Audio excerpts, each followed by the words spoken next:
This week we are working on Homework 6 and Journal 6.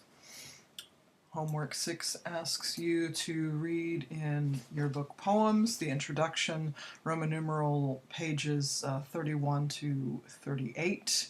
And in addition, read a couple of pages of poetry from Jimmy Santiago Baca, a couple of pages of poetry from Gwendolyn Brooks, and a few pages of poetry from Bob Dylan.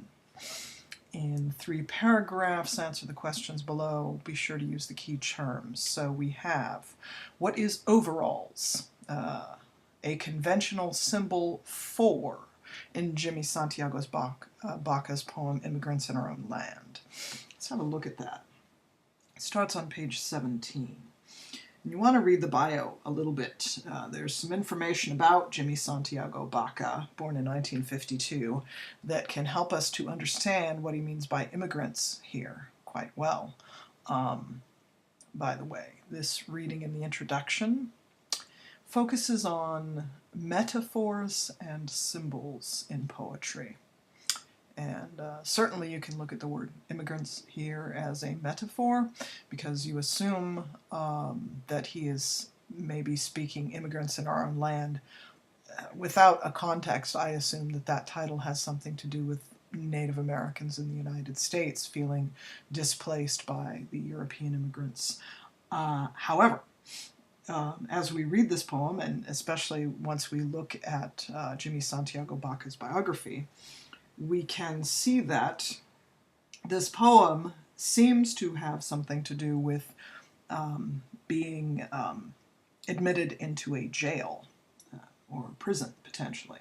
So it says, immigrants in our own land. We are born with dreams in our hearts, looking for better days ahead. At the gates we are given new papers.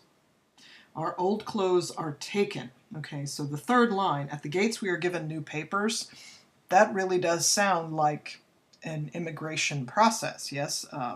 Being repatriated, renationalized, or simply going through customs, yes? But then you look at the fourth line, our old clothes are taken. That's not a normal thing that happens in an airport. So that is our clue that this is something that happens in a prison.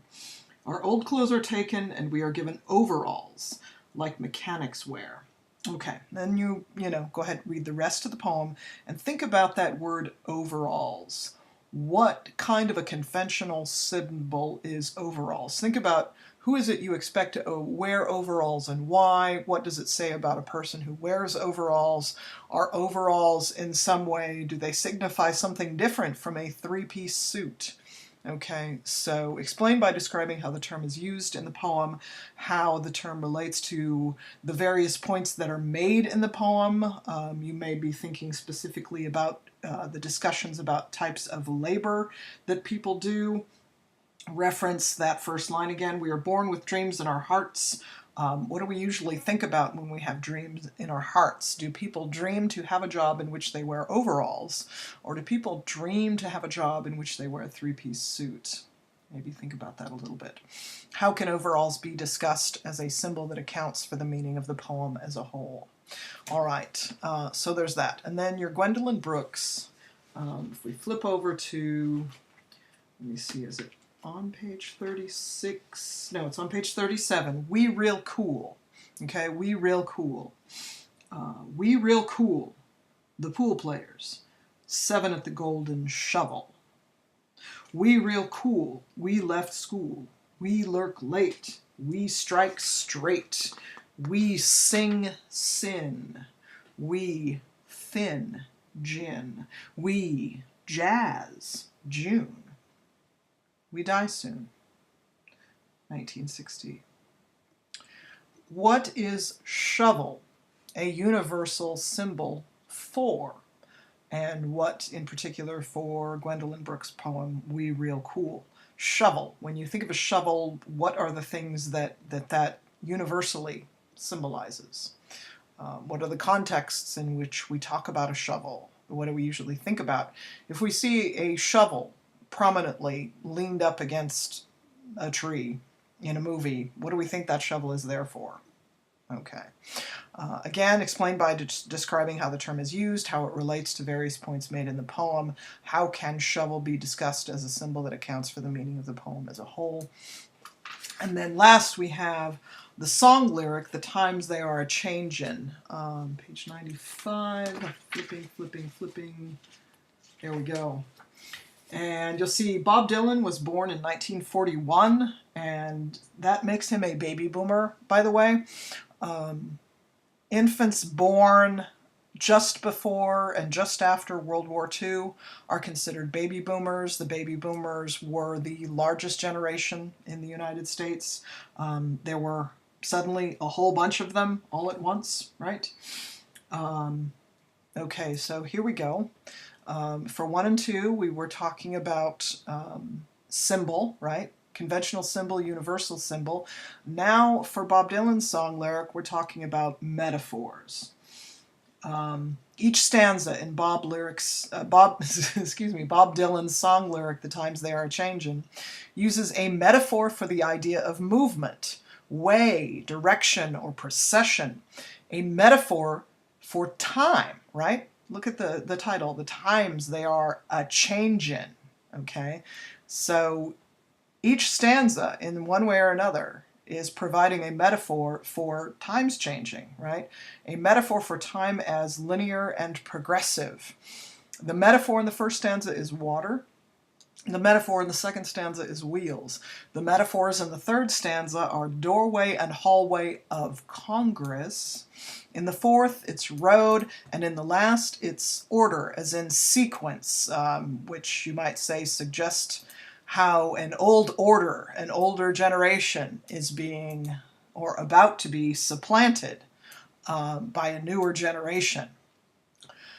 Consider that this song lyric was written in 1962, a time when the baby boomers, America's largest generation to be born, were entering their late teens and early 20s, and a time when the civil rights movement and the anti-war movement were inspiring young people to become politically active, right? Thus, halls of Congress. Okay, so we have 3 different poems, very short. You want to study them closely. Think for Immigrants in Our Own Land, how is overalls a conventional symbol?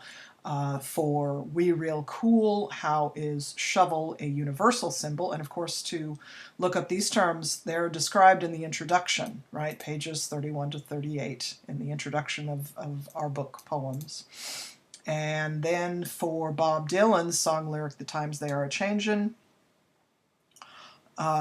you are to look at that as a metaphor, right? Look at the metaphors being used in the song lyric. All right, so that's your big project for this week. And then we have a journal, very simple, by Friday. You are to read and discuss different poems. You're still looking at Jimmy Santiago Baca.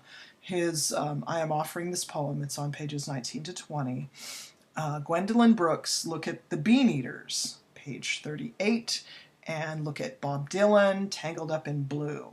And by the way, Tangled Up in Blue and also The Times They Are A-Changin', Bob Dylan was a folk musician from the 1960s, very popular, very famous, and you can find all kinds of his work on YouTube, among other places. He's not very easy to understand, however. He kind of, "The times they are," it's difficult. It's difficult. But the good thing is you have access to YouTube, and lots of other singers have covered his song lyrics. So if you want a clearer, cleaner version, yeah, you can go on YouTube, type in the title, and listen to it by Bob Dylan, and maybe listen to it by somebody else with a clearer singing voice, as you like, up to you. But it's nice and it's enriching to get that sense. Okay, read your selection several times, read it aloud in at least a couple of different voices, and take notes on it. Consider when the lyric was published, or the poem was published, what was going on in America at the time. Consider whatever cultural concepts these might be addressing. What are the thoughts there? What seems to be the situation? And then, of course, for your journal, please write 2 or 3 paragraphs, 250 to 350 words, just, journal, in which you very briefly, a couple of sentences, you can summarize what you think the poem seems to be about, what the situation is, and then reflect quite a bit, spend most of your word count reflecting on that particular poem, okay? So there's a choice. You get to pick either I am offering this poem by Jimmy Santiago Baca, The Bean Eaters by Gwendolyn Brooks, or Tangled Up in Blue, one of my favorites, by Bob Dylan. Just pick one, all right? However you're feeling it. And enjoy your week. Take care.